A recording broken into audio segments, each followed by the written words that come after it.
دانشجو بودن یکی از والاترین زیباترین مراتبی هستش که یک انسان میتونه بهش دست پیدا کنه. شما با آموزشه که میتوانید ذهنتون رو بزرگ بکنید و دنیای خودتون رو بزرگ کنید. اگر اعتقاد داشته باشیم دنیای هر کسی به اندازه ذهنشه، با آموزش دنیای شما بزرگ میشه و این زندگی ما ناشی از اینه که حفظ چرخش حول و حوش عشق الهی که عامل حیاته باید صورت بگیره. به نام خداوند بخشنده مهربان، سلام عرض می‌کنم خدمت شما عزیزان دلم. امیدوارم حالتون خوب باشه و از زندگی زیباتون هم لذت ببرید. بریم سراغ گام بسیار مهم جهت رسیدن به استقلال آزادی مالی، اونم آموزشه.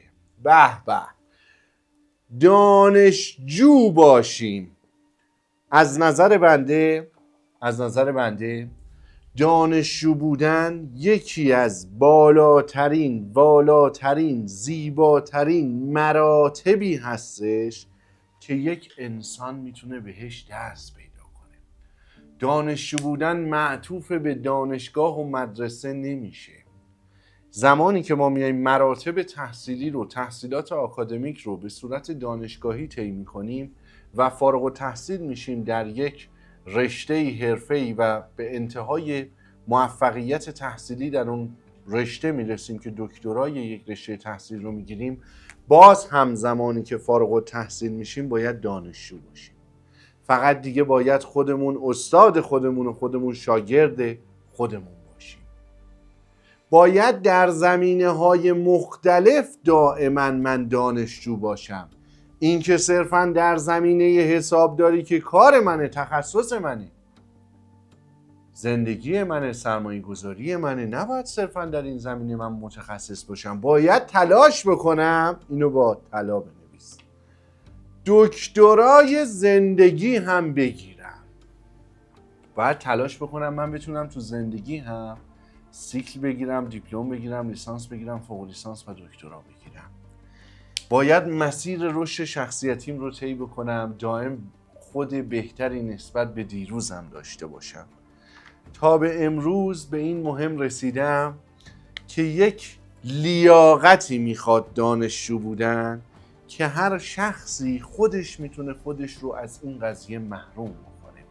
عادت زیبای کتابخوانی، عادت زیبای یادگیری، شرکت در کلاس‌های آموزشی رو دائما و مستمراً در طول زندگی زیباتون داشته باشید، استفاده بکنید، منتفع بشید. این رو به عنوان یک زمینه ای از زندگیتون در نظر بگیرید که بسیار بسیار حائز اهمیته. ارزش براش قائل باشید. چرا؟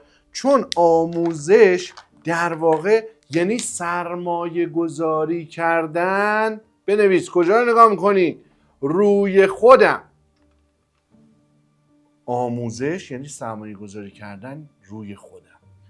شما با آموزشه که میتوانید ذهنتون رو بزرگ بکنید و دنیای خودتون رو بزرگ کنید. اگر اعتقاد داشته باشیم دنیای هر کسی به اندازه ذهنشه، با آموزش دنیای شما بزرگ میشه.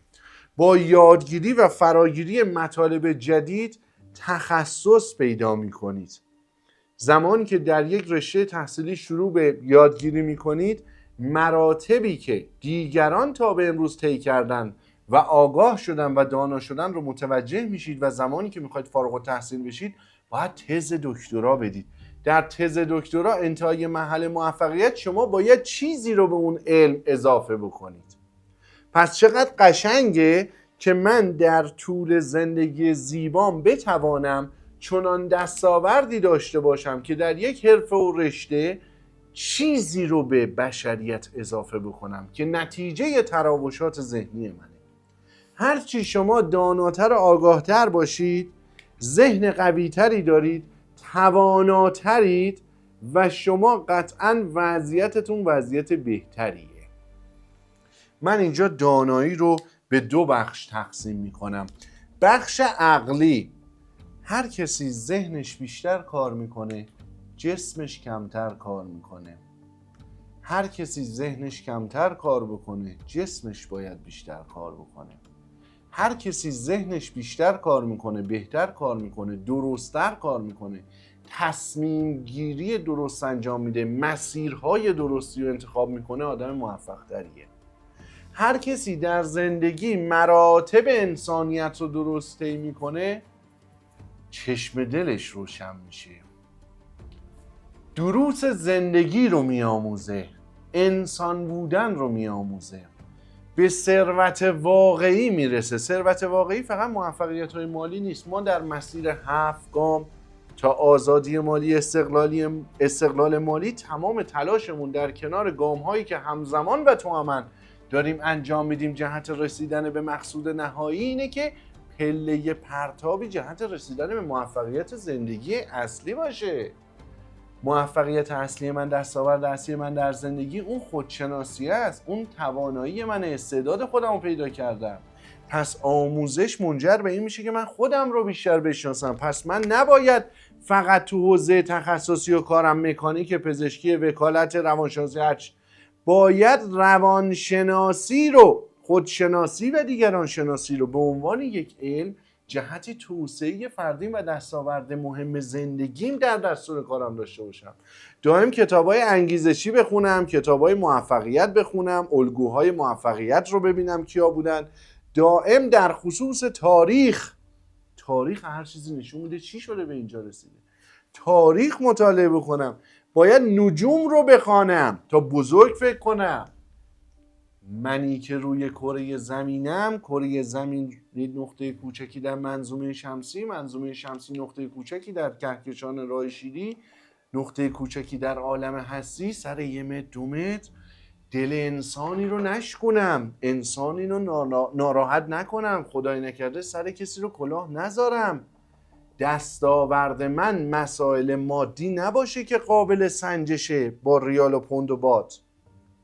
دستاورد من چیزی باشه که انقدر بزرگه که قابل اندازه‌گیری نیست. خوشحال کردن انسان ها باشه.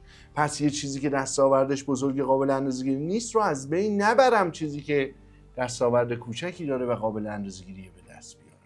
نجوم که مطالعه میکنی بزرگ اندیشیدن رو میآموزی. جایگاهمون رو متوجه میشیم در حالی که اشرف مخلوقات هستیم، ولی در عین حال که بزرگیم کوچیکم هستیم.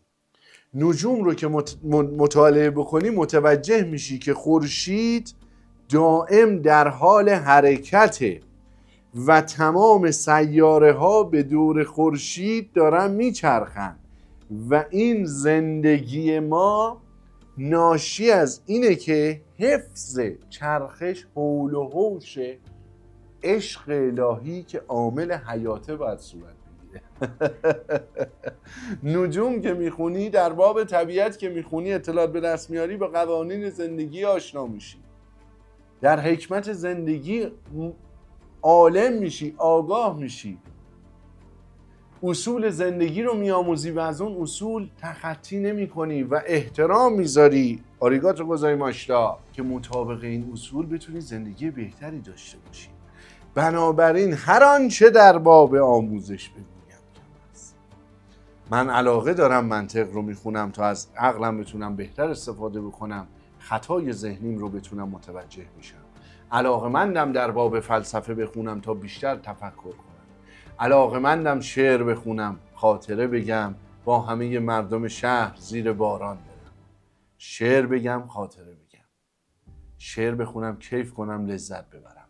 بنابراین ارزش قائل شدن برای خودمون، داشتن عزت نفس و علاقه‌مندی خودمون نسبت به خودمونه که بستر آموزش رو برای خودمون مادام العمر فراهم میکنیم و بیس موفقیته. چه موفقیت مالی، چه موفقیت زندگی. بنابراین رابطه زیبای استاد و شاگردی رو در طول دوران زیبای زندگیتون بیاموزید، کیف کنید، لذت ببرید. در تمام زمینه‌های مختلف زندگی الگوهای بسیار خوبی داشته باشید. یک انسان نمیتواند در همه زمینه‌ها الگو باشد، اما در زمینه مسائل مالی الگوی من باشه، دکتر مالی من باشه، مشاور مالی من باشه. در زمینه روانشناسی فلان شخص دکتر منه، الگوی منه، مشاور منه. در زمینه ورزش دکتر منه، مشاور منه، راهنمای منه. انسان‌های موفق دائم در حال یادگیری هستند و دانششون به دانجا رسیده که همی بدانند که نادانند. آن کس که نداند در جهل مرکب ابدالدهر بماند. آن کس که بداند که نداند لنگان خرک خیش به منزل برساند. بنابراین سقراط میگه دانشم به دانجا رسید همین بدانم که نادانم. آموزش یکی از لذت‌های این دنیاست. یادگیری یکی از لذت‌های این دنیاست. چه زمانی که عقل ما نسبت به یک موضوع آگاه میشه، عالم میشه، دانا میشه، لذت و شعف و شوق و امید رو، انگیزه و اشتیاق رو تجربه میکنه. چه زمانی که چشم دلت روشن میشه، حقایق هستی رو متوجه میشی، رازهای نهان رو متوجه میشی، پشت ظواهر امور رو متوجه میشی. بنابراین لیاقت میخواد که دائم دانشجو باشی در زمینه هایی که بسیار مهمه، مثل امور مالی، مثل روانشناسی، امور شخصی، کارتون، تخصصتون، رشته‌تون، استعدادتون، تواناییتون. خدمت رسانی بکنید، همیشه به روز باشید، همیشه دانا باشید، چون دانا بود توانا بود هر که دانا بود. همیشه دانایی توانایی میاره. دانش رو استفاده کنید، همیشه پرشور پرشوق وقت اختصاص بدید برای خودتون، روزانه، هفتگی، ماهانه، منظم، و سرمایه گذاری کردن روی خودتون رو استوار و منظم انجام بدید. بهترین کارهاست و مهمترین قدم در این 7 گام. 6 گام دیگه در کنار این گام میتونه به نتیجه برسه. بدون این گام تلاش برای هر 6 گام میتونه عبث، بیهوده و زمانبر و پرهزینه باشه. با فرایند یادگیری و آموزش و شاگردی کردن نزد یک استاد که مرتبه رو طی کرده، تجربه داره، با هزینه کمتری و زمان کمتری، هزینه هم مالی، هم ذهنی، هم جسمی، هم عمری، هم جوانی، به منزل مقصود میرسید. بنابراین قدر زرگر شناسد. استاد خوب رو پیدا کنید. بنده که برادر کوچک شما هستم، همیشه خدمت رسانی میکنم در کنار پرسنل نازنین مجموعه آموزشی روز، ولی دست تمام اساتیدم رو میبوسم، دست تمام اساتید نازنین و معلمین مهربان رو میبوسم. و پیدا کنید و قدر بدونید و رابطه رو حفظ بکنید و یاد بگیرید. یک مرتبه والاییه که بیاموزیم، تغییر کنیم و دائم نسبت به دیروزمون بزرگتر هم بیاندیشیم، هم دلمون بزرگتر بشه، دل دریایی بشه. براتون بهترین ها رو آرزو میکنم. همیشه دانش جو باشید، لذت ببرید و کیف کنید، به هر آنچه که میخواهید برسید که لایق بهترین. عزیزم